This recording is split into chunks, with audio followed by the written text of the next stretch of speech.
Well, it was nice meeting you. Why are you doing this? Because he's my son.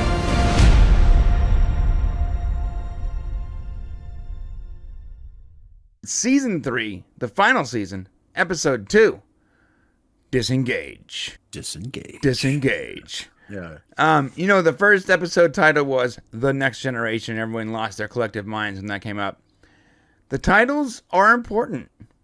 The titles all mean something here. And I think it sets the tone too. Right. It's important to have a good title. I hate all these places that always do like shows that always do like these weird titles that are like tongue in cheek or some sort of like inside joke on the set. I'm like, come on, the titles are a part of the viewing experience. Yeah. Quantum Leap does that. They're like, yes, far and away, yes. You're like, what? Remember that joke on set? We said far and away. Yeah, name it that one. Yeah, name it that one. They'll love it. No, we won't. We don't even know what you're talking about. All right, here we go. We open up 2 weeks ago. Dun dun dun. This is great. The music that starts out here, Brian. I don't know. I can't really hear what's being played, but if the music at the beginning of this song, I got to tell you guys, I'll play a little. We're building our thing. I spent at least 2 hours trying to figure out what this dang song was. There's 2 moments in this show where there were Easter eggs that we struggled with breaking down for you guys. This was one of them, and it ended up. You know who ended up solving the problem for us? AI. AI solved it. Google. I'm telling you, Google or Bing, their search engines couldn't find it. It took an AI bot to do it. Go ahead, Brian. Tell Yeah. We were looking for hours as to what this music was. We couldn't find it anywhere. We plugged the lyrics in everywhere, and like, jumping on a starship, take me on a space trip. I'm like, yeah, this song's pretty groovy. So I almost want it just for my own personal collection. Couldn't find it. Finally, I used the melody. I plugged the melody into one AI, and it gave me a bunch of options. And I plugged all those options into OpenAI with the lyrics, and I said cross-reference these to give me the correct song, and it finally gave me the right one. Right, and it ended up being. I tell you what's interesting. It ended up being a sound that. Okay, it sounded like the Rolling Stones to start. You're like, okay, that's a Rolling Stones track. Then it sounded a little like Led Zeppelin when the lyrics came in, and I'm like, right. What the hell are we hearing? And of course, it's a band that I'm not familiar with. It's Star Child is the name of the song. Archmage said it took him 4 seconds to use Shazam, like the app. What is Shazam? Oh, really? There's an app where you can like hum it. Oh, really? What you're talking about?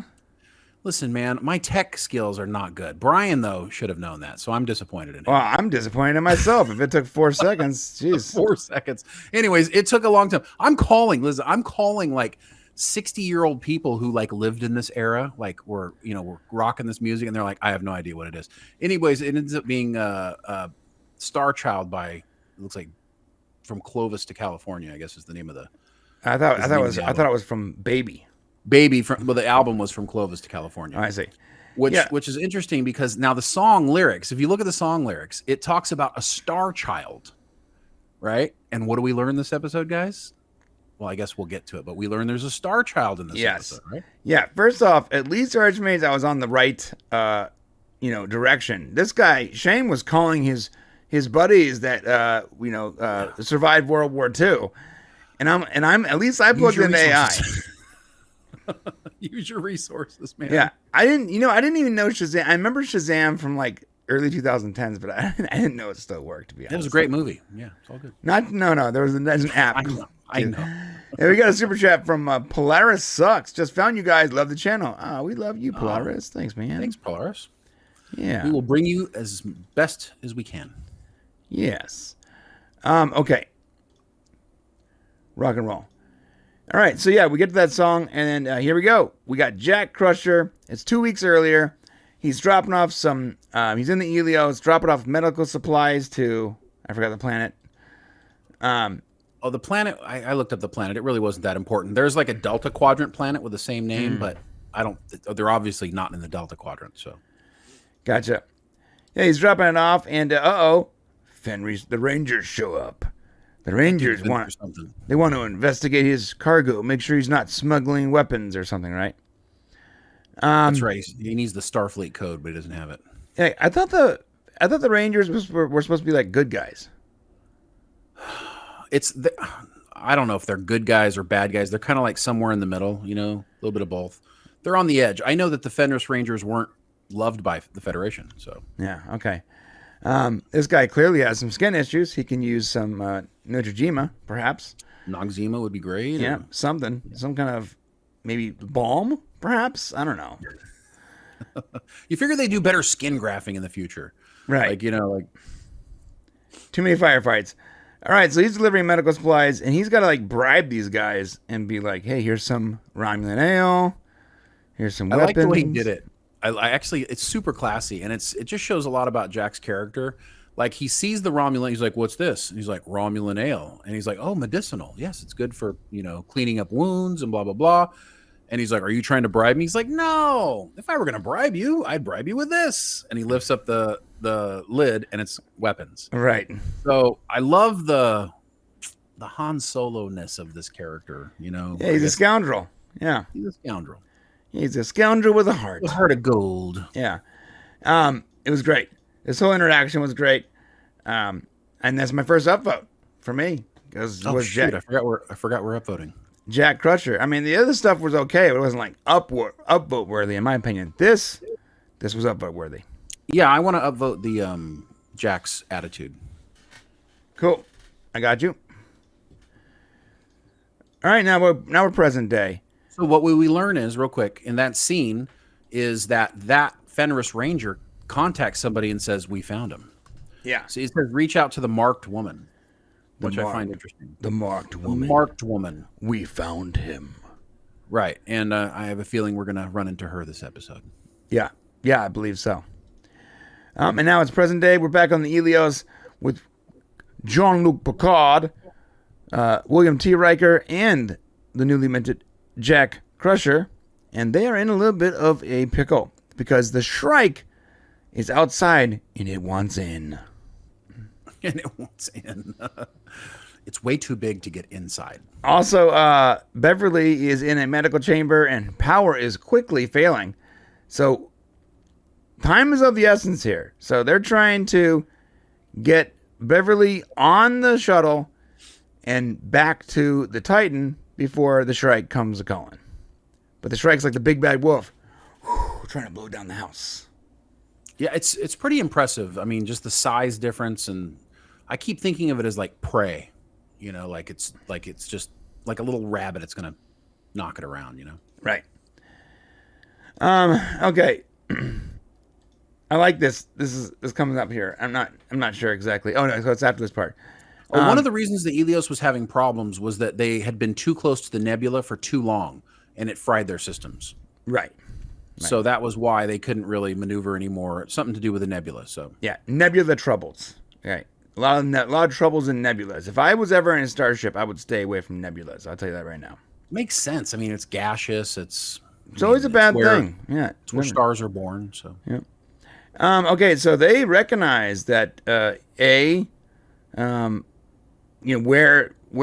Picard and Riker went. They're on the Helios, and now they also recognize that the Shrike is there too. Yes. What does Seven do immediately? We're gonna go rescue him. Right. And Shaw's like, nope. Belay that order, helmsman.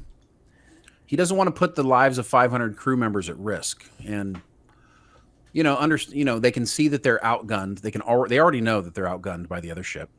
Right. And this is just a big thing with Shaw. He's really, really careful about his crew. So, yeah, I gotta say, even if you don't like the way he's delivering the information, it's all pretty reasonable, logical information. Right. He's responsible for 500 people and the ship, and two yahoos got aboard his ship under false precursors, and then stole his shuttle and took off to the nebula. And now his first officer is saying they got to go in there and risk all those people and the ship to rescue those two yahoos. From his perspective, I mean, it makes sense. Yeah. The needs of the 500 outweigh the needs of the two. Yeah, true that. Yeah, and he says, we're an exploratory vessel. I love this. couple of brass medals make them golden boys. I love the way he talks, man. Very colorful. Yeah, my next up vote is for Shaw this episode. All right. And so, yeah, they're expressing they're back on the Elios. There's a problem. Okay, we're running out of juice. And I love this because what does Picard start doing immediately? Setting up the transporter. He starts setting up the transport inhibitors, right? Yes. Is that what this part? Yeah. Now, the Shrike does destroy the shuttle, which is called the Savak or Sabak. Savik. Yeah. I'm sorry, I'm not good with Vulcan names. Savik. Well, that's important. If you don't remember, of course, Savik was a character from The Wrath of Khan, originally played by Kirstie Alley, then would go on to be played by Robin Curtis during The Search for Spock and the Voyage Home movies. Now, listen, if you guys haven't figured it out yet, this whole season feels very much like an original series movie, doesn't it? With our next-gen characters. The look and feel of this show and some of the elements even of the story are going to be very reflective of those early things. We're going to go through it here. There's some elements of the motion picture we're about to talk about here in a second too. But in the original Wrath of Khan, Savik was the one that did the Kobayashi Maru.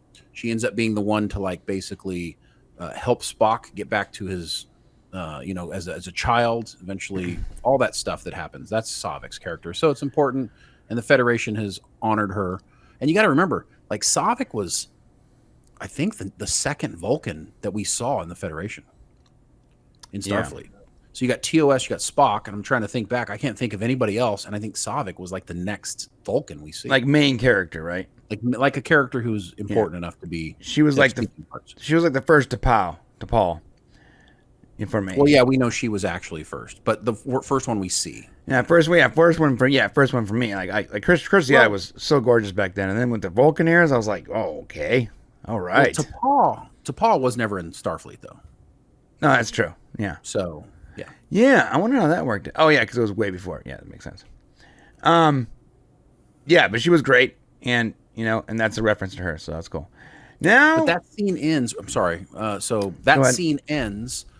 With the wonderful blaster beam sound that we remember from the V'ger flyover from the Star Trek The Motion Picture. It's a very wonderful sound. It was created by a musician. This is what's really fantastic.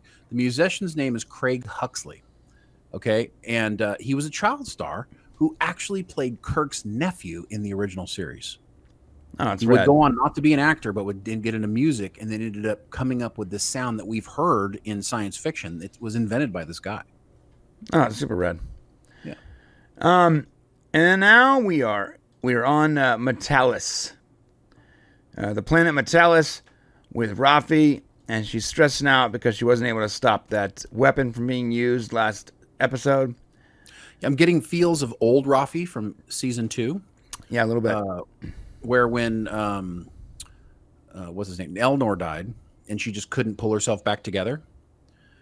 Getting a feel of that, like she's kind of getting a little out of control with this idea that she can't control what's happening. Mm-hmm. So not a good beginning of the sign, but so I would have actually given this a down vote. Yeah, I guess me too. Of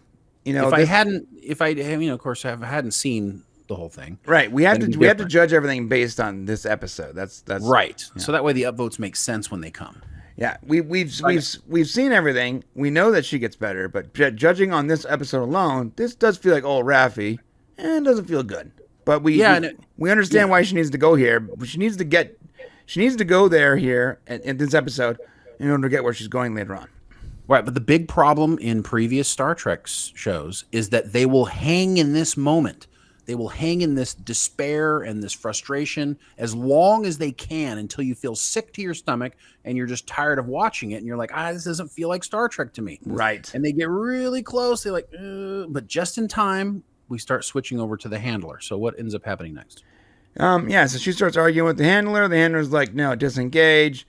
Don't go in there. She, of course, because she's angry and upset, she doesn't listen to him or her or whatever it is. I don't know. Huh, wink, wink. It's like do a Mickey Mouse. Do not you get seek nervous blame. like Mickey. Do not seek anger. Now I can say. So it if you in guys voice. remember that now, if you saw it from the okay, right there. If you looked at the last L cars, well, I guess every credit scene has got. I think it has the same stuff at the end of the credits. But if you're looking through there as you go through the end credits, this is something we're going to talk about because people are complaining about the fact that the end credits don't change every week. Like, I guess they got that impression. And the reality is not that the end credits scene or change. It's as you see them and as you watch the episodes, they will become obvious or aware. You'll understand the end credits as you watch the episodes. That's what changes is your understanding of them. And this, of course, is where you see this in the end credits. Do not seek blame. Do not seek anger. Well, here we see it in this episode. And of course, they're talking about Rafi.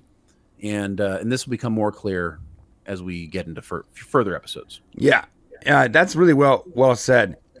Because the end credits are so packed full of hints and Easter eggs and everything but you don't realize what it is until you've seen it. It's actually brilliant. That's why the end credits are so cool. All right. Do not seek blame. Do not seek anger. Of course, she is going to seek blame and anger right away.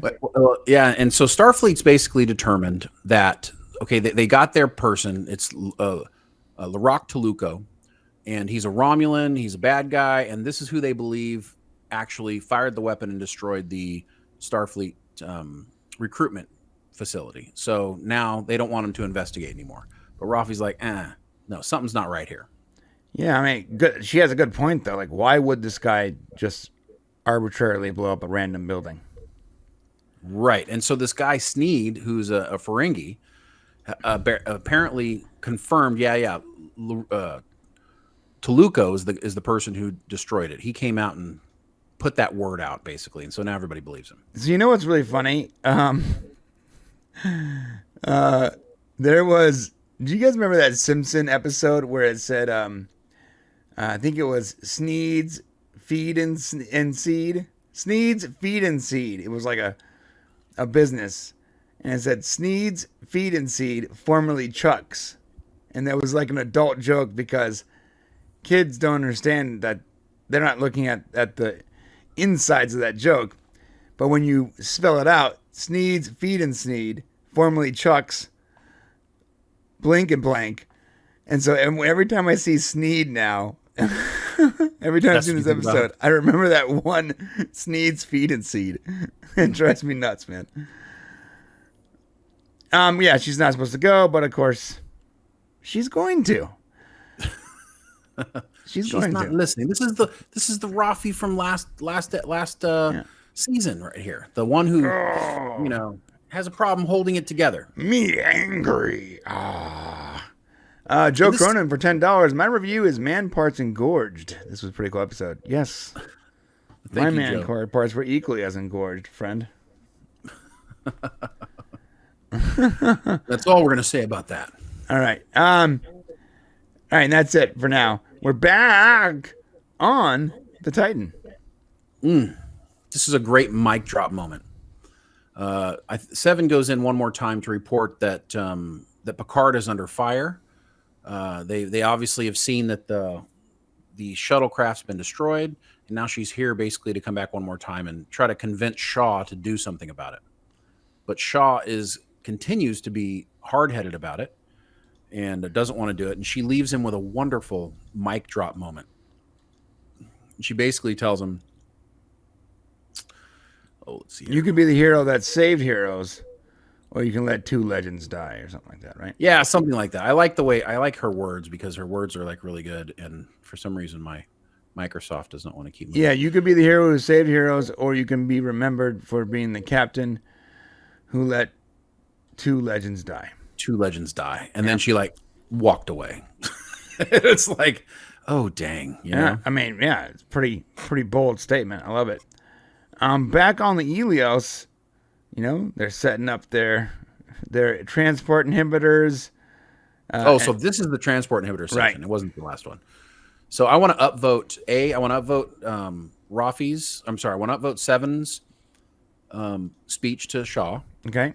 And I want to upvote this inhibitors. This is Star Trek. Okay, so using tech that we're familiar with in a situation, and it also shows that, normally in other shows, somebody else would be doing this. It wouldn't be Picard figuring out like to do this. This is our captain of and he's smart. He knows things. Right. And so he's staying one step ahead of the game. He's showing us he's still sharp. This is the difference between Picard season 3 and seasons 1 and 2. Yeah, I agree. And because they immediately try to transport Jack. Right. He figured out, hey, they couldn't board. They couldn't, put the beam on him and drag him back to the ship. So what's left? They got to beam somebody off, right? Right. They're coming in. Targeting docking bay. I love this. This whole thing, like, this could have been, like, drawn out. It could have been, a couple old guys in a showdown. It all played very realistically. So they get the tractor beam on. Oh, go ahead. Before you do that, so they've already transported everybody off. So at this point, when you show the scene, no, they haven't. No, they haven't transferred any. They're still on the Helios. Right now with the tractor beam on? Yeah, they're still on the Helios. And the tractor beam, they couldn't transport them because the inhibitors couldn't get on board. So the Shrike is just going to take the ship by force. Yes. And this is that moment that is so awesome. Oh my God. It's so awesome. And it's failing. The ship is falling apart. Life support's at 14%. What are we gonna do? I don't want to get too far and like kill that in perfect moment here. I gotta go back and find it though. It's too good. Oh, you lost it? Yeah. Yeah, I can't play too much, guys, or they'll copyright. That's okay. You find the spot. Anyways, this is one of those moments where you just want to stand up and you want to. I mean, I've seen this scene like 3 times now, and every time it still like gets me super excited. I want to just yell. Yeah, it's a great Star Trek moment. Yeah, it's awesome. Yeah, everything's falling apart. Ship's falling apart. Yeah, they're done for, man. They're done. So something has to happen. And of course, we didn't get. And what's great is there's no giveaway here. There's no like, we aren't exactly sure what's going to happen. We have an idea that, of course, they're not going to die in episode 2, but we really don't know what's going to happen. And they just did a really good job of not tipping their hand for this next scene Brian's about to show. Yeah, and the way he's smacking his mother's pod right here, he's like desperately trying to get it working, even though like they have no shuttle. And they have no way out the ship. He's still trying. And then he just gives up. He's like, it's pointless. They have us. We're screwed. Blah, blah, blah. The Helios computers, like power levels are failing. Power failure is imminent. Yeah. And the way, this is great right here.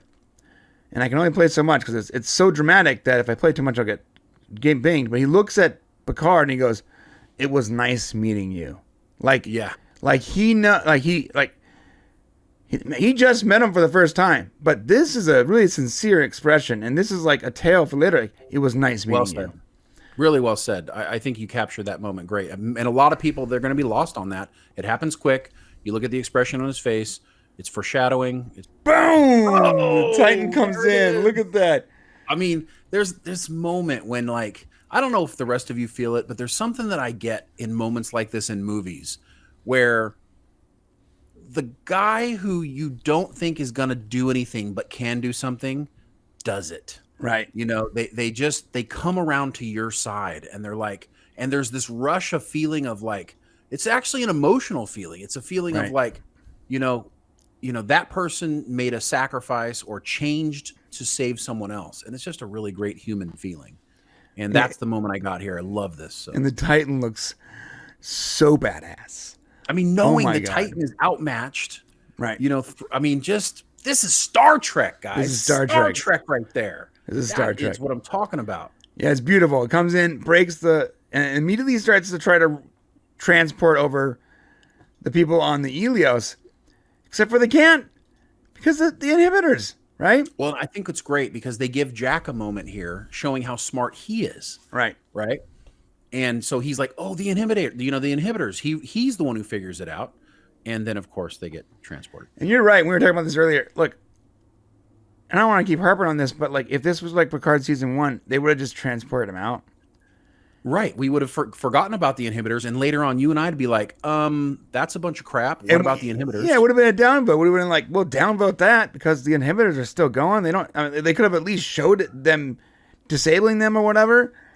Oh, they go out of their way to make sure that all the threads are nice and clean here. It's very beautiful, and I'm giving this a massive upvote.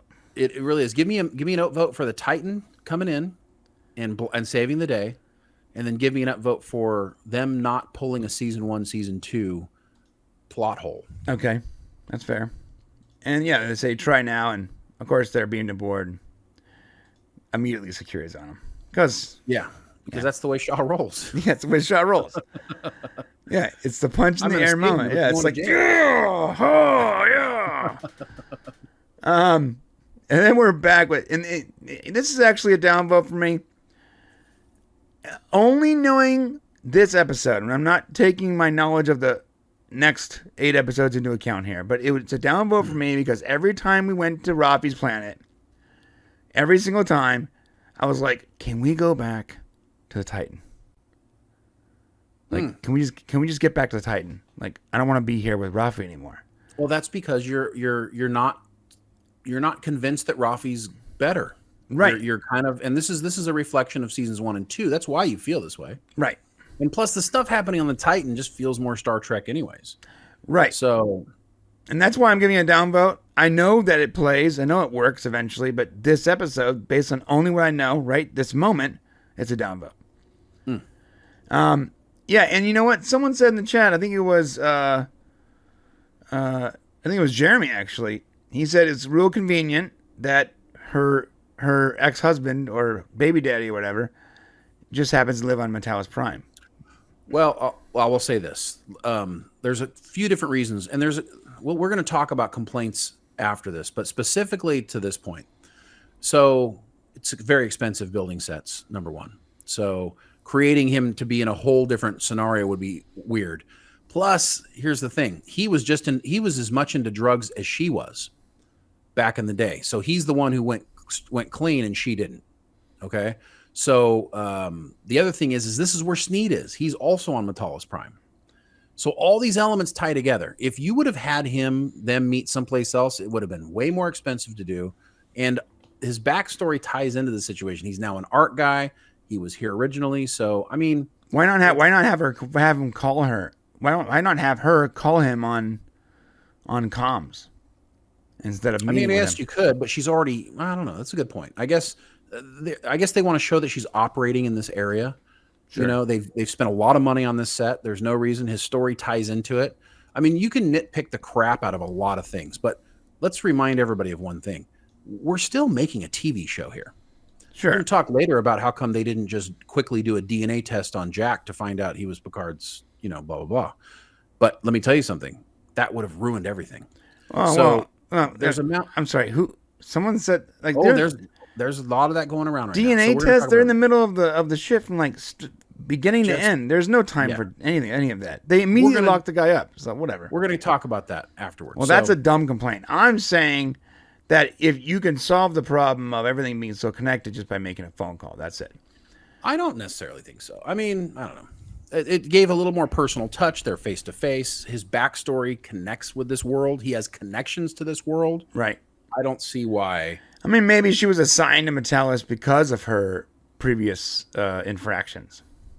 Well, it's where the drugs take place, bro. Yeah. So she's buying them here. She's using them here. This is where they're selling them. The drug overlord lives here. It'll make sense. Like if you're like really into drugs and you want to be, and like now you're working for the DEA in California, they're probably going to assign you to like San Francisco or Los Angeles or something, right? Or San Bernardino. Yeah. San Bernardino, right? Well, so if it's meth, it'd be San Bernardino. Oh yeah, there you go. Right. Yeah. So yeah, let's say they're trying to grab the meth trade. Yeah, well you're gonna go to San Bernardino. This is Metalis Prime is the San Bernardino of Star Trek space.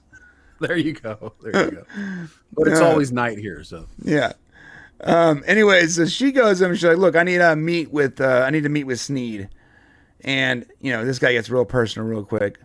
What about your baby? And this whole interaction for me is just like, I don't care.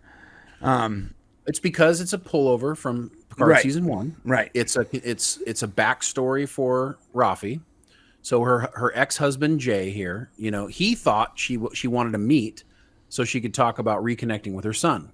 That's why he thought they were meeting. So when he learns that it's really just to get access to chase some conspiracy that got her in trouble apparently in the first place, he gets disappointed. And he gives her an ultimatum, which I thought was interesting. Regardless of whether or not you like the character or the situation of the story, it does one thing very important. It actually puts this character into a really difficult position. She has to choose between her son and what's happening right now with our story in Picard season 3. And I think Michelle Hurd does a good job of showing how difficult that is.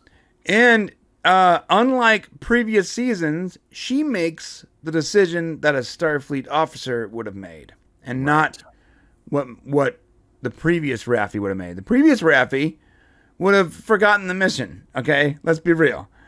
No, this Rafi is like, well, people's lives are at stake. There's something going on. I'll have to repair this relationship later on. And she makes the very tough decision to save the many instead of the few. And that's really important. She didn't make the selfish choice here. Right. All right. And now we're back on, I love this shot. Go back to that. I love this. I almost wish they would have stretched out just a little further with the shrike when it's doing that. I can't fine tune it like that, bro. Oh, sorry. That's right. Well, anyways, when you guys saw the shrike come around like this, it's like a shark. It's like a shark in the ocean, dude. Like, that was such a great, well done production. Right. It's like, yeah. The prey's bloodied in the water and got him right where you want him. Yeah, it's very good. And so they take. Sorry, my echo on your mic is messing my. Are you hearing him echo? My brain up. They take Beverly to sickbay, and the boys, as in Picard, Riker, and Crusher, are going to the bridge to meet with Shaw. We get our first introduction to, well, basically he sends him to the brig. And we get our first introduction to Shaw. Or to Vatic. Vatic, yeah. Who decides. And so what was your first impression of Vatic when going back to the first time you saw her? So, Vatic, and this would be an upvote and a downvote for me, to be honest. An upvote because Plummer brings the heat. Boy, does she jump into this character with both feet. And you could tell, like, her whole body, her whole being is in this character. It's awesome. Although this precise moment, the character seems sort of like comically bad. And until the very end, when the comically bad turns into actual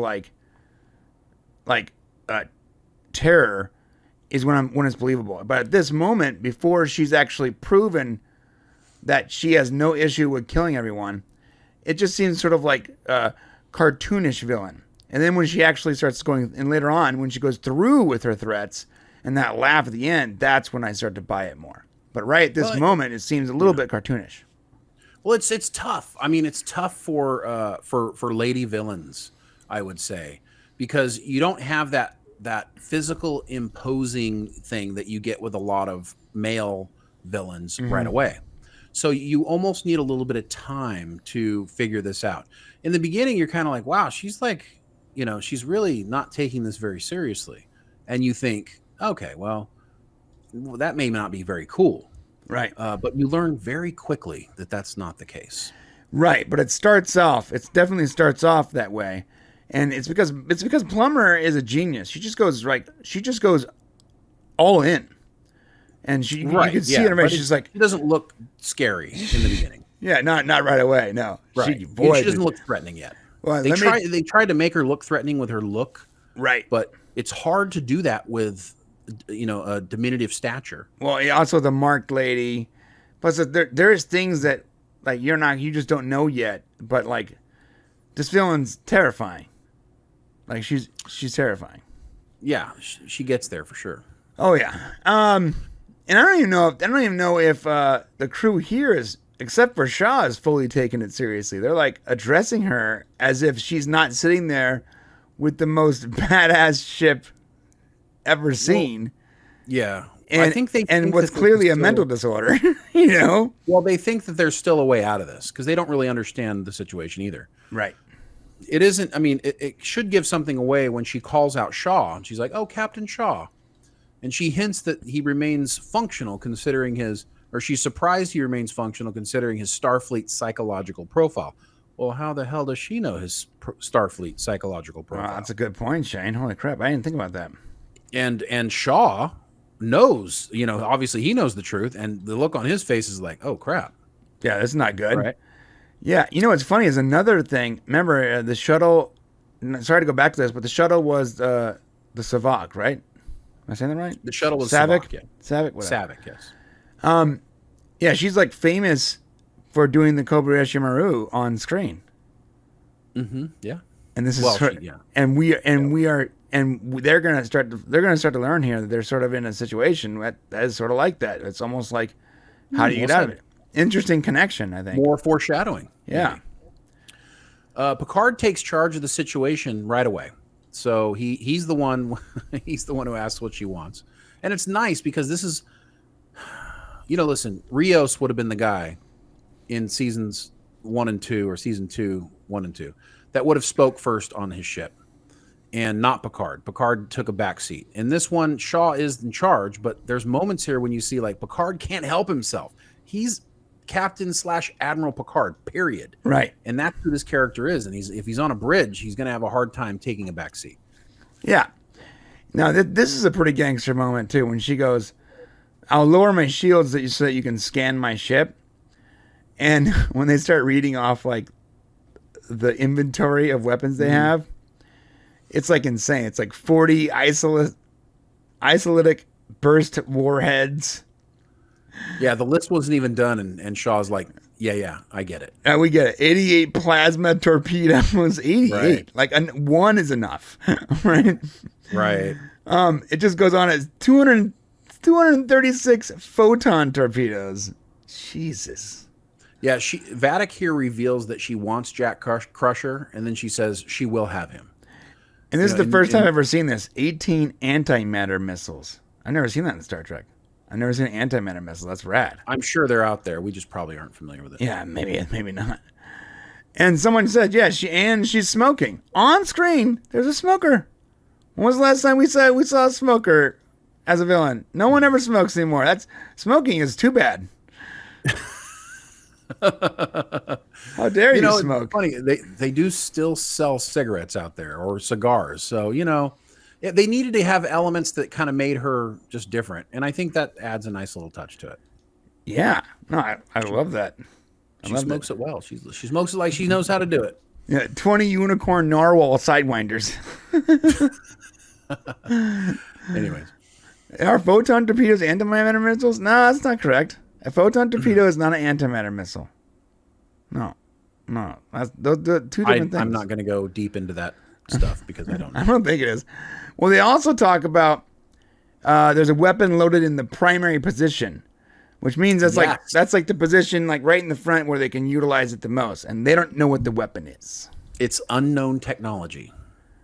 Right. And the only way you're going to see that is the shot that kills you. That's hard. That's pretty gangster. I mean, no, it's a gangster move. Yeah, so she's basically telling him, don't try to run away. Because if you do, I'm going to kill you. Right. So they can't run away. They can't fight. And as a parting demonstration of my intentions,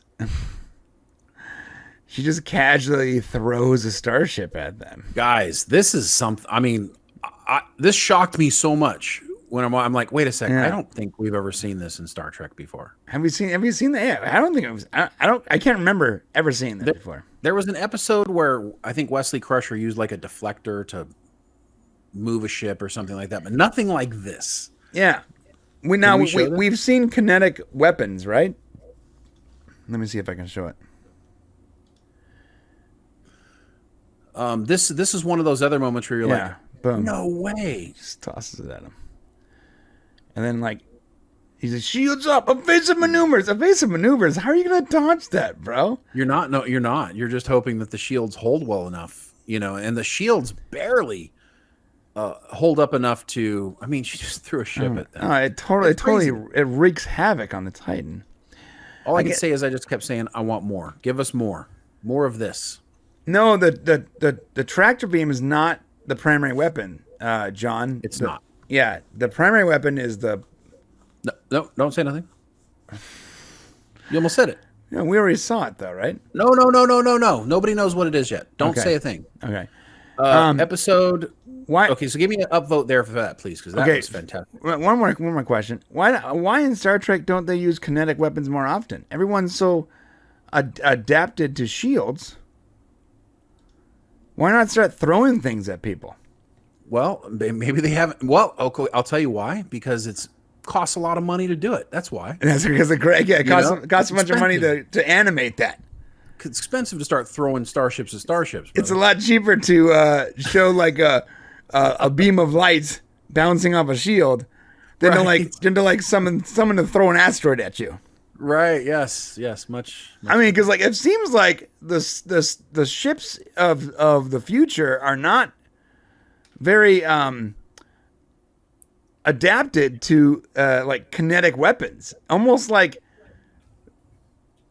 you know, because everything is so futuristic, they're not considering like a good old fashioned just bullet.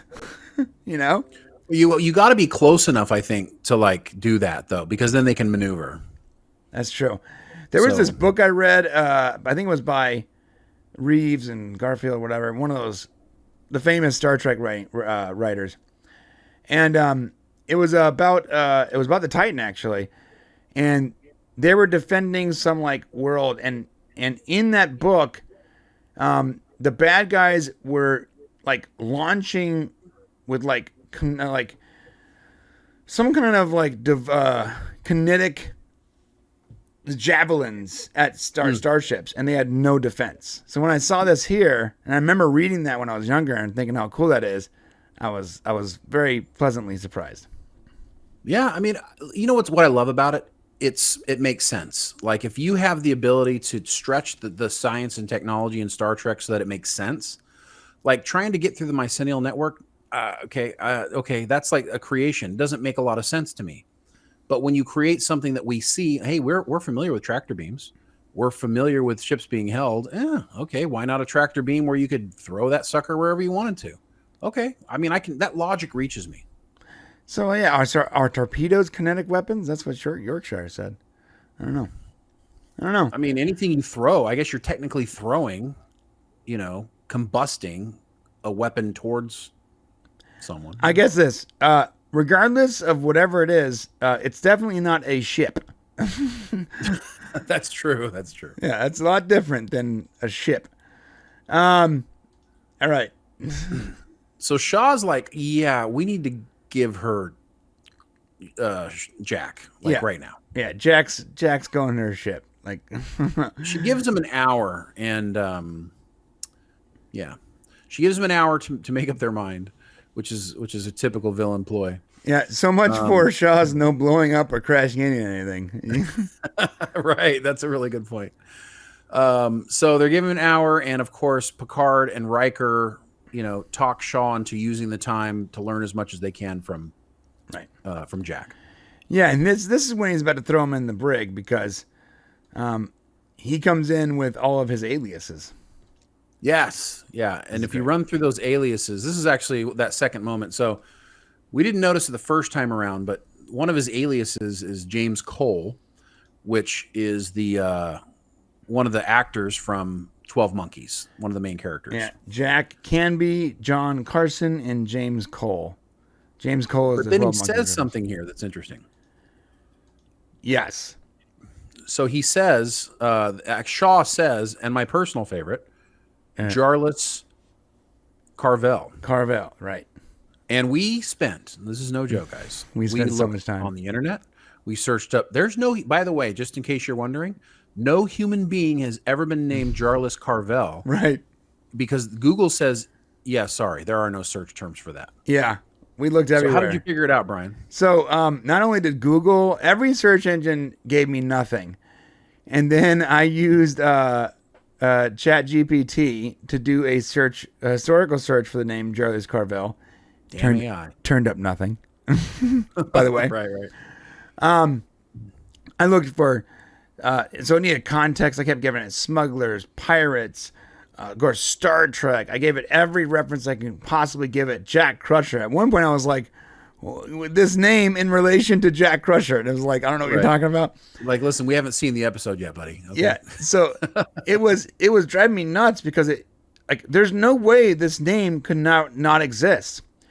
And then I started using the initials, and I was like JC in relation to Star Trek, in relation to 12 Monkeys, et cetera, and it found Jolly J. Carvel, which was a nickname used by one of the characters in 12 Monkeys, and the nickname was given to that character by Todd Stashwood's character. That's right. His character gave that name, so this is a deep cut to 12 Monkeys. And if you were watching the show and you're like, who the hell is he talking about? Jarlis Carvel. Well, it's a 12 Monkeys super deep cut, and you have to be a super fan of 12 Monkeys to catch that one. And so nice touch there, Brian. I like how, all of his aliases were still like JC, right?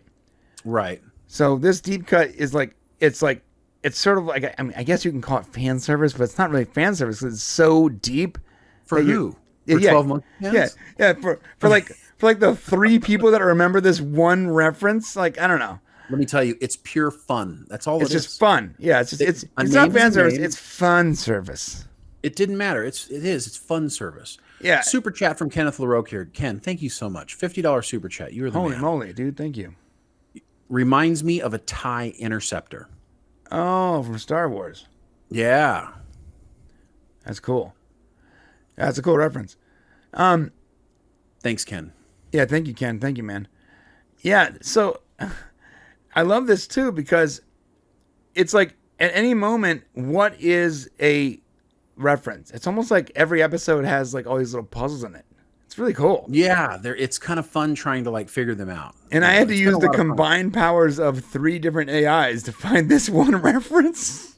Google don't know, Bing don't know, Chat GPT don't know. You got to build your own computer to figure this one out. So that was great. Or be such a deep cut 12 Monkeys fan. Yeah, or be Robert Meyer Burnett.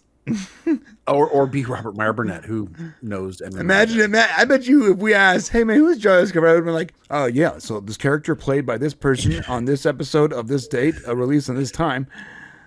And he was also in the third book of the 5th series of this author. Jesus, yeah, and I have all of those variant covers. I'm like, what the? There were 16 comics also made for that character. Jesus. I have 3 of them. 2 of them are signed. That's. We're not making fun. We love you, Robert. No, we love you, man. We wish we were as knowledgeable as you, man. You're like a 100% my favorite YouTuber. So the bounty hunter's claims are valid. So this is actually giving Vatic validation, right? It's saying that he can legally hand over this person to her. There's plenty of bounties on the guy's head. And so he's going to put him in the brig for a while, and then at the end of the time, he's going to drop it off. Shaw's like, this man is getting what he deserves. He's a criminal. Yeah. To his defense, from what Shaw knows, straight up, all Shaw knows is Jack Crusher is a multiple offending criminal with multiple bounties. Yeah, that's a good point. And plus, they're outside of Federation space. Right. And Vatic gave him another out by saying, look, you're not even in your jurisdiction. Right. And I love this about it because, so there's 2 kinds of villains for me. There's the villains that are they're like comic book villains, like they're evil for the sake of being evil. And I hate those villains. They act really over the top. And immediately, and this is when I'm gonna add my upvote. I had given Vatic a downvote because in my first interaction with her, she was just a comic book villain, and it didn't work. But now it's a strategic villain. Now here's the deal. There's the kind of villain that has no real motivation. Like the motivation is just to be evil, which is stupid. It's stupid if your only motivation is to be bad. That's dumb. We aren't children. Everyone has motivations. The best villains are villains where you understand their motivations. Now we don't understand her motivations yet, but this is how you know she has motivations. She is giving them a way out. Because in the Art of War, it says, what does it say? Don't corner your enemy without giving him a way of retreat. Because then he's going to fight back with the power of 1,000 suns, right?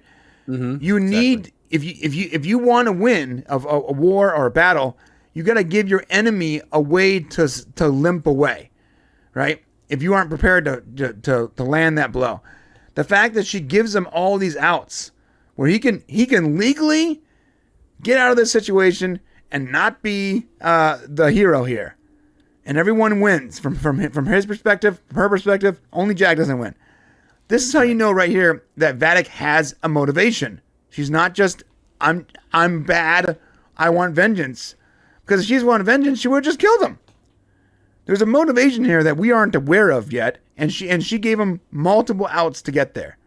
That's right there is when I go, oh, okay, wait a minute. So this character actually is multi-dimensional. There's a lot more to this character than just mustache twirling, angry, vengeance-driven kind of thing. Right. So they end up taking him to the brig. And then once Shaw gets through this here, this is the moment. This is a great scene right here. This is where you first start to, it's really getting delved into. And you see Riker finally says to Picard, asks him, are you not seeing what I'm seeing? And Picard tells Riker don't speculate, right? Don't speculate. I mean, we kind of know what he's saying, right? We all understand what he's saying is don't you see like this kid looks like you. Looks like you, sounds like you, right? Yeah, right. There's a whole lot of you going on here in this kid. And of course, Jean-Luc doesn't want to address it, but you can see like it's weighing on him. Right. All right, so he goes to the brig to meet with the Crusher. And he's trying to get information, trying to figure out how to get him saved. Yeah, I love the way he sits down with him and he's talking to him like the good cop. He's not talking to him like a buddy or whatever. He's just trying to get information. This is very Picard to me. Like he's in Picard mode. Yeah, I felt that, dude. I felt like he was there. This is exactly the way Captain Picard would have done it. He wouldn't have been emotional.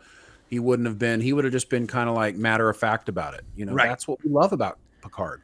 First two seasons, he was much too overly emotional. Yeah, everything was emotional. Everything was like empathetic.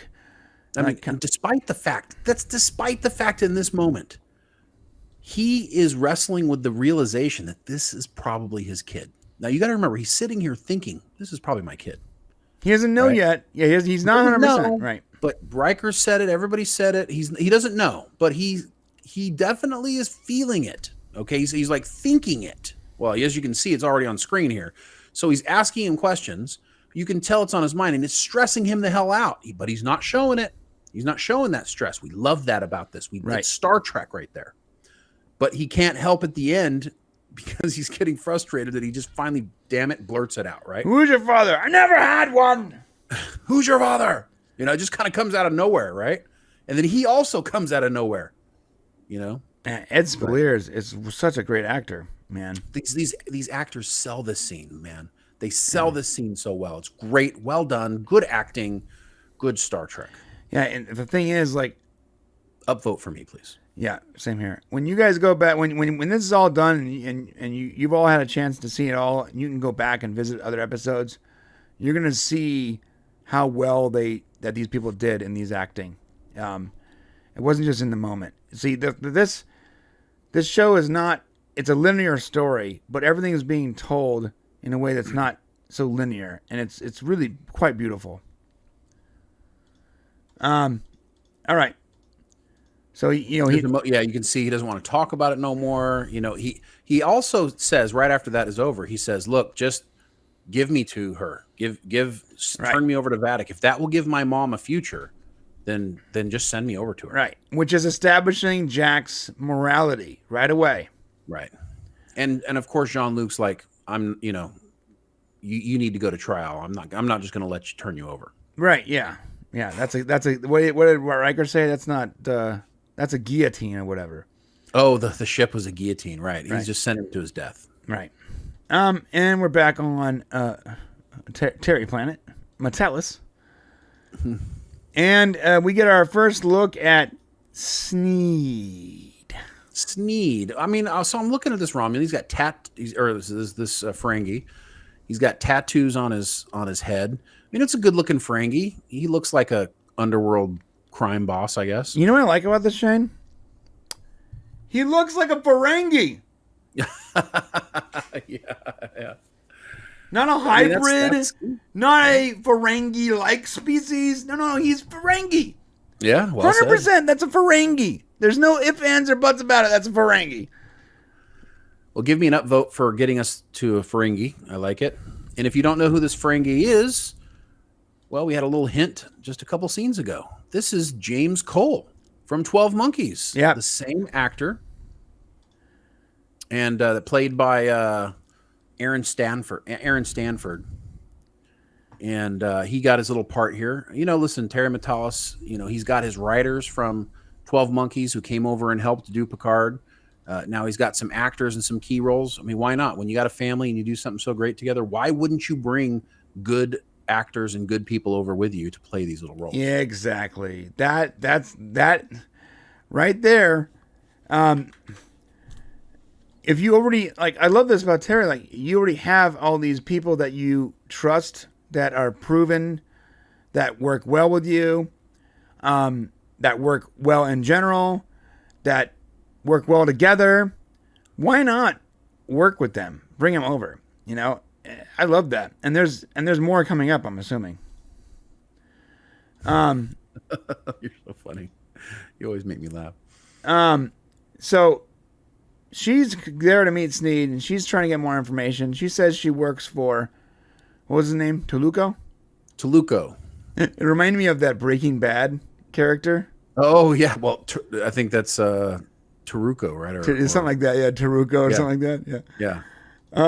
That guy's crazy. That guy's awesome. It would have been great if it was that guy, but with Vulcan ears. Yeah, that would be funny. That would actually would have been great. Yeah. And so they're having this conversation, right? They're like, the whole time it's very contentious. She wants more information. He doesn't trust her. Blah blah blah blah blah. Well, he knows things. Like he knows that right. that Jay's first wife was Starfleet. That she divorced him to go to Starfleet, I guess. And so he knows this, and so he's suspecting that it might be her. So he's making her he makes her take drugs in order to confirm that she's not. But he still gets the upper hand. This great acting here too, when he's like, such a Ferengi, bro. Like classic he Ferengi. Yeah, really nailed it. Really nailed it. Armin Shimmerman would be. I was just waiting for him to go like this. Oh yeah.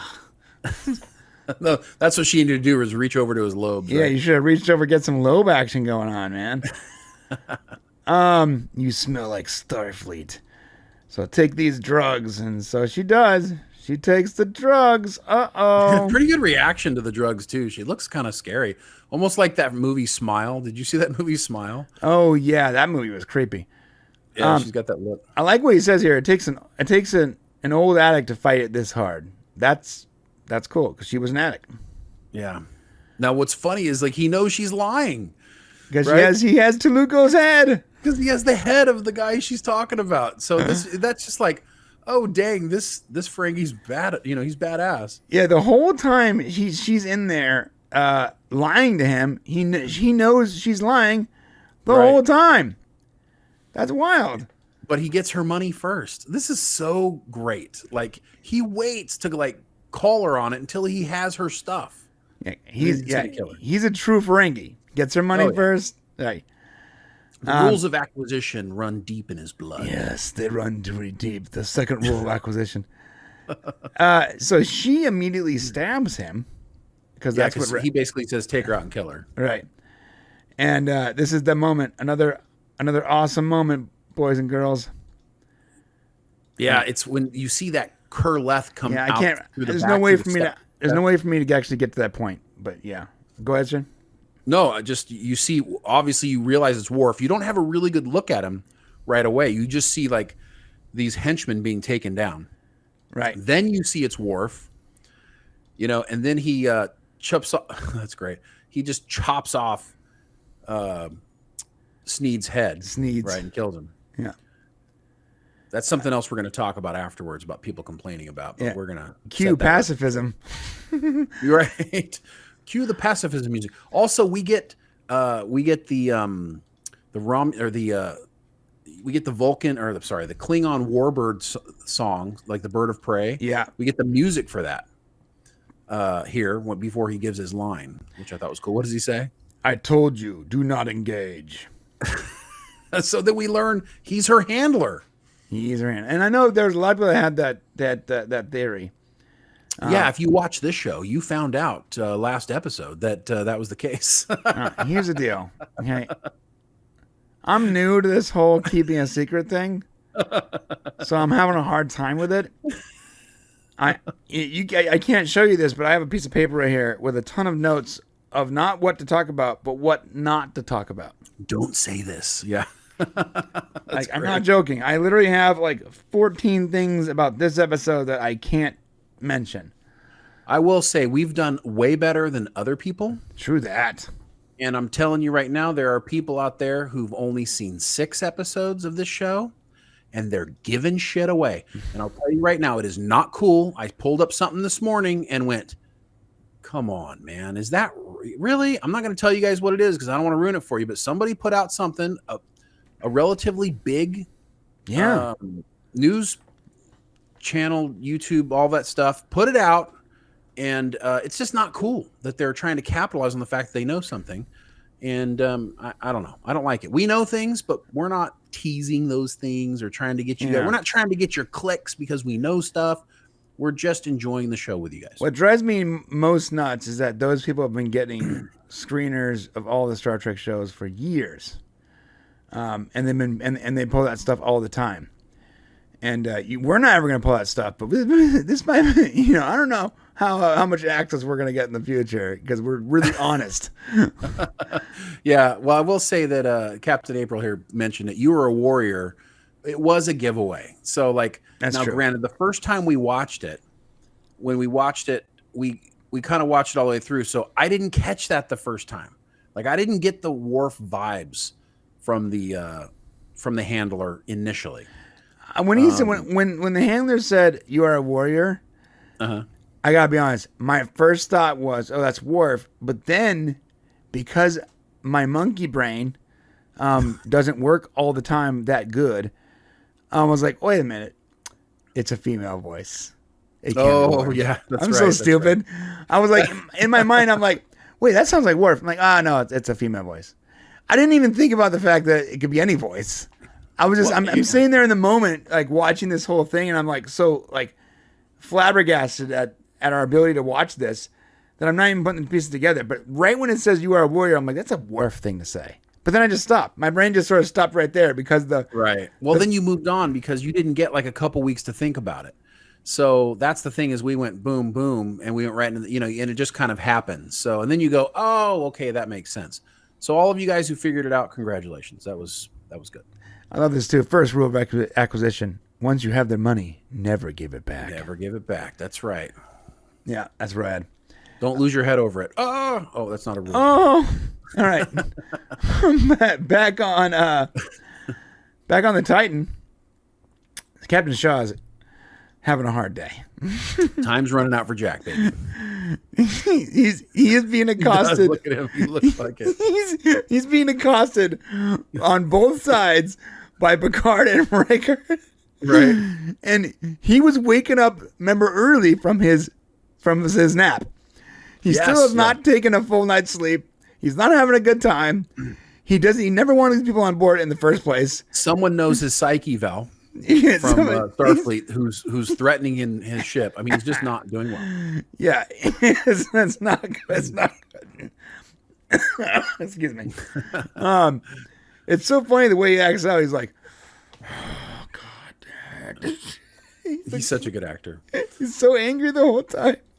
So he's still not convinced that he's Beverly Crusher's son, and with her still unconscious, they haven't been able to prove it yet. Which is something else we'll talk about after the show because we definitely want to go into this whole DNA thing. Okay. So while this is all happening, Jack escapes from the brig, and this is an upvote for me. Oh, did I give the Worf? Did Worf get an upvote? You did not. So Worf upvote. I want an upvote for this escape, this brig escape. Oh yeah, this was rad. Super clever. He has some sort of tech on him, and he knows enough about Starfleet. You can just see that he's got this he's a smart guy. You know, he basically gets the security guy to tell him what the force field level is because he's required to, so he doesn't hurt himself. Right. And so then when he tells him, he's able to match his frequency or whatever to that, and it brings down the shield. Yeah, I love that too. I love that he has to tell them because the other one got hurt, and then he used that information to actually break out, which is super rad. That was pretty cool. This is a Star Trek thing, guys. Right here, this is a Star Trek thing. Like this, 100%. It's not like so Star Trek. It's not like he convinced him to get out, or it's not like Jack was so smart he was able to crack the panel with nothing but his. Wait. Or Jack sat the security guy down and talked about his feelings about when he was a child, and he got him to cry so hard that the water drained the keys out to him and allowed him to escape. Yeah, the tears. It wasn't none of that, guys. It's just Star Trek. Oh yeah, it was just Star Trek. It wasn't like some supervillain nonsense or superhero. It wasn't like some like super convenient thing. It was like he needed this information. He had this device in his sleeve. He got out. Clever. So this is interesting because I love this part. So you got Picard and Shaw on the bridge, right? And you've got Riker here. And Riker's like just taking a hypo spray to Beverly. And the doctor's like, what are you doing? He's like, yeah, I'm just back off. I'm doing what I'm doing. I just love Riker is so cool, man. He's just like just doing what he's got to do. Yeah, Riker is too old to care. Like, back off. I'm just gonna. And then you get this great moment here on the bridge. The doctor's like, what are you doing? Trying to save all our lives. You get this moment on the bridge where Vatic decides, oh, we're 30 minutes in. I think we're going to have another conversation. Now, this is where you're going to get my upvote for Vatic. Okay. So, Vatic, she only contacted them to taunt them.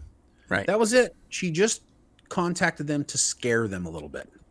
Right. To get them to turn over the boy. She's relentless in what she wants to do. And as the episodes continue, you're going to see that even more. But in this case right here, she gives them a description of her. We learned that this is where we learned that the ship is called the Shrike. Right. And of course, the Shrike is a bird. And she talks about and just really like in the acting, goes into detail that she's just going to peck away at them little by little until there's nothing left of them. I mean, it's just really. If you're in that position where you have essentially nothing you can do about it, you realize, wow, she really can do this. And once again, Shaw's like, we're turning him over. We're turning him over now. Right. So she's getting to Shaw. Right. Right.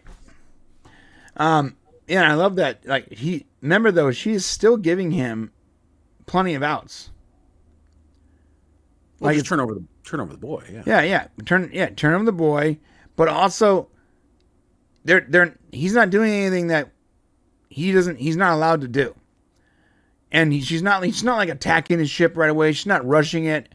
I mean, she's motivated, she's methodical, and she has an actual like depth to her now.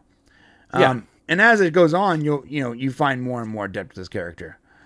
There is like the super dramatic lighting and the smoking. It has like the typical villain vibe to it, but it does work. Yeah, so they find out that Jack got away. Now they're trying to find him. And where's Jack going, Shane? He's going to the transporter, baby. Why is he going to the transporter, Shane?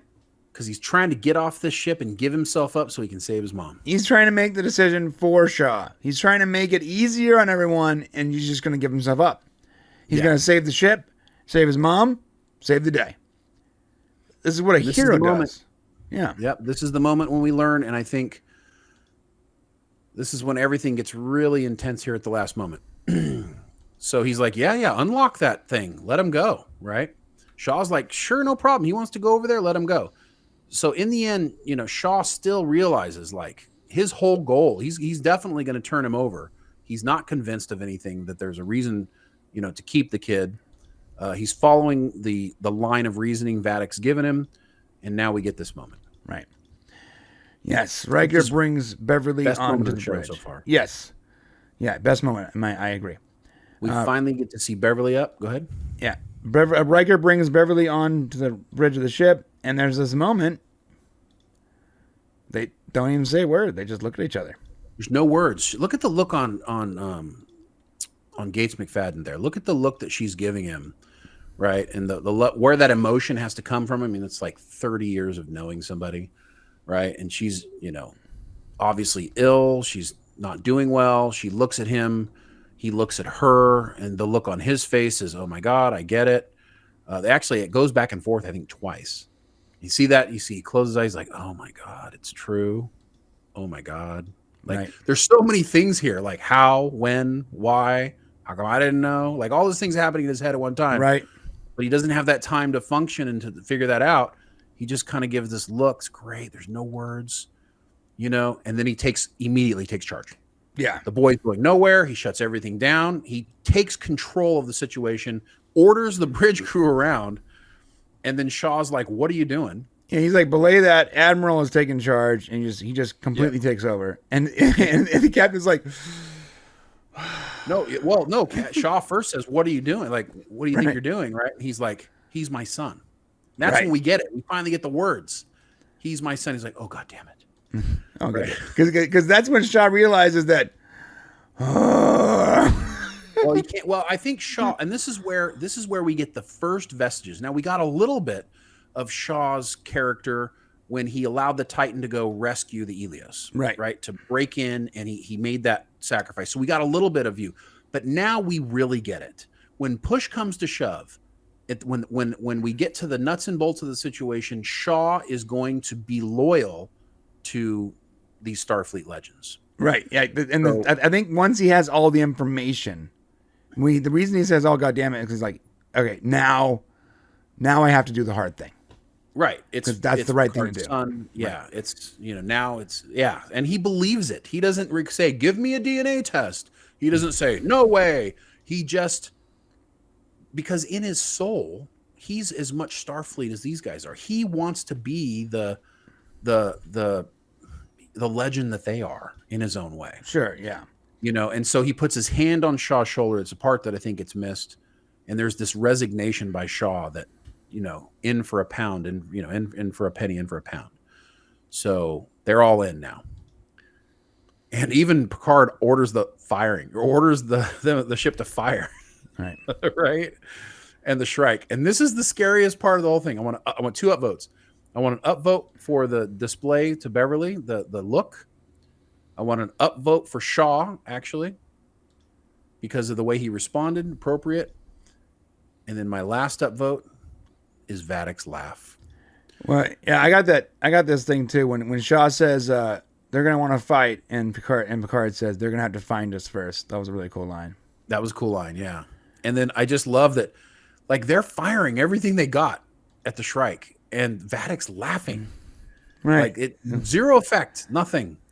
You know, and look at her. She's like, oh yeah, this is gonna be great. Yeah. So in the beginning of this, when we first introduced this character, I'm like, okay, so sort of cartoonish. But as the episode goes on, she becomes more and more like a motivating psychopath, psychopath, and that it fits. And as the show goes on, you're gonna find out that she is very motivated and very much psychopath. Well, and you don't know. Yeah, you don't know what's going on with her right now. All you know is that nothing's going to deter her. Right. And it really leaves for a wonderful mystery for the episode. And I think that it leaves with her laugh and kind of them going off. And really great episode. Like we said before, episodes 1 and 2 really did need to be partnered together, I think. Mm-hmm. It's like a good package. I mean, obviously you can do each episode individually, but now that you've seen 2 together, you feel like there's this fulfillment, wouldn't you say? Almost. Yeah. Do you feel like, I feel like it was packaged really well. And if you had to stop here for a week or 2, you'd be okay. Right. We're not, of course, it'll be back next week. Thank God. But it's one of those things where you feel like you've gotten to a place, and this is why they showed the 2 episodes at the premiere, because like if you had just shown that first episode, it would have been like not good, in my opinion. Right, it would have been a little bit off, but so hopefully you guys enjoyed that. Do they have? I'm sure they offered a little preview for next week, right? I don't know. We can't show it, so even if they can't show any of it, no, it'll demonetize the entire stream. We can't do like little jumps like this, so that way we can talk about what's to come? Let me see. 'Cause I really wanted to do that next week, or last week, but I don't think we got the chance to. And it would be nice to just be able to take a small look at what's coming forward. Sure. Let me go look. And in the meantime, there's a couple of things we can talk about. So, there's a few things that people are talking about as complaints. Now, people are still talking about the lighting being a problem. And I'm just not sure. I'm not sure what to say about that, because I feel like I'm watching a movie.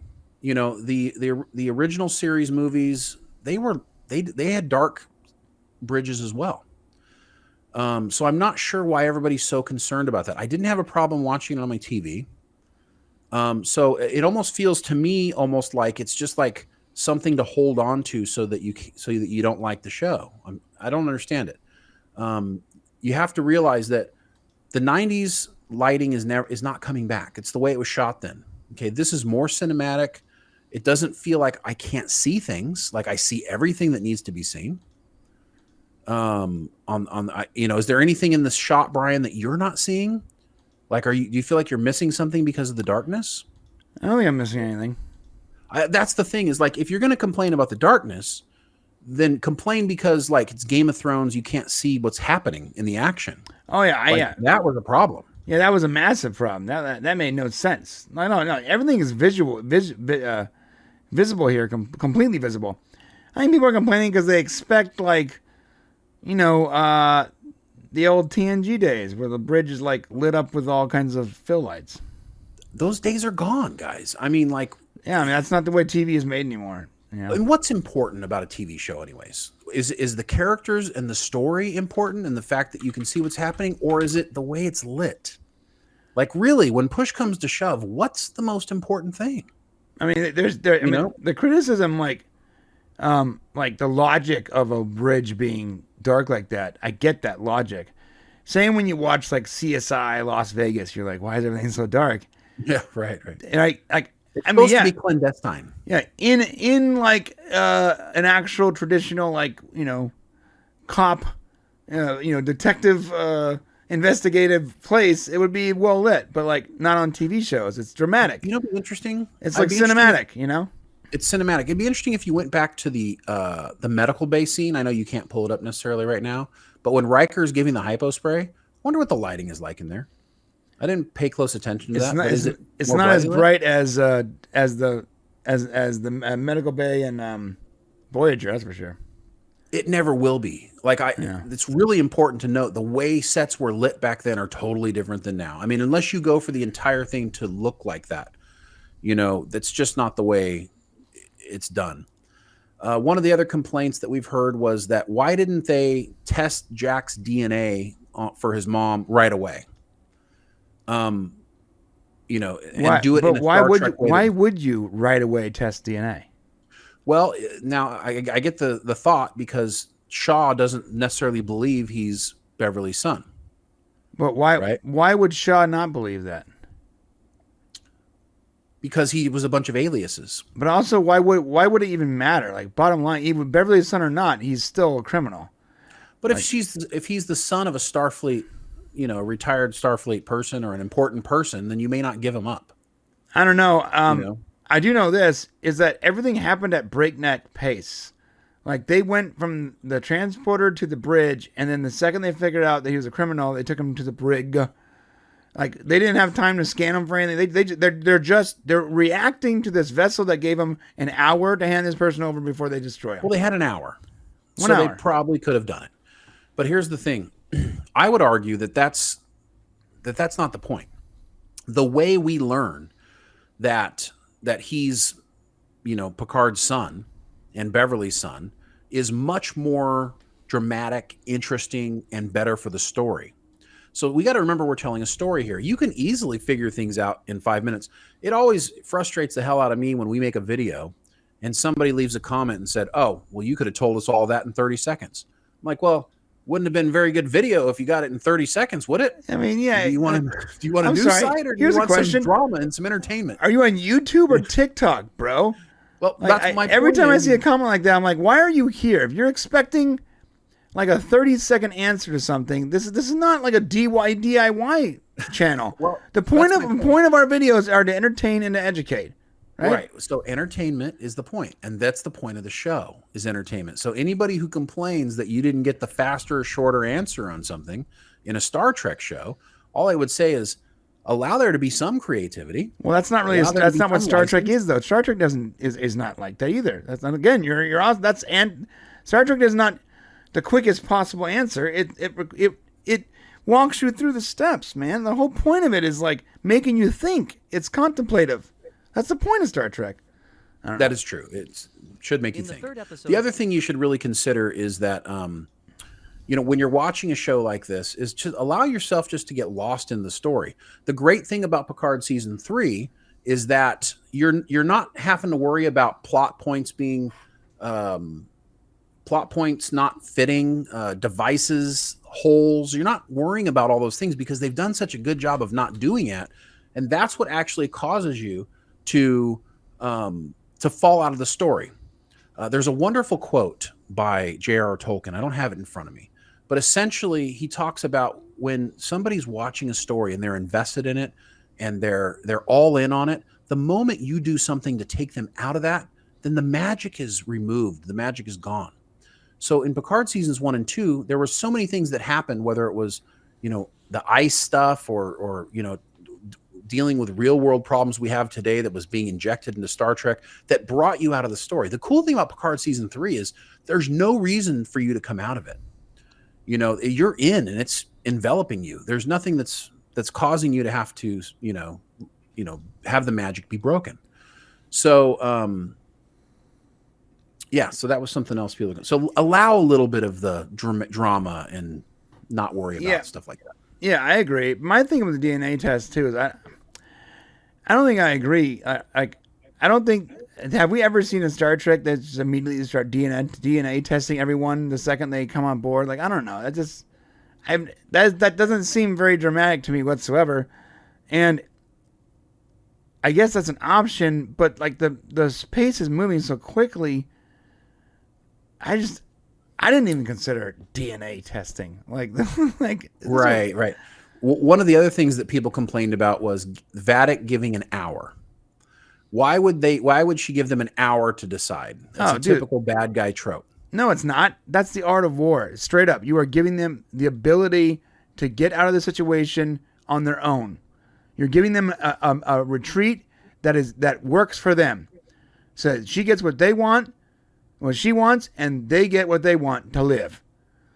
And nobody dies, right? Right. She's not being generous.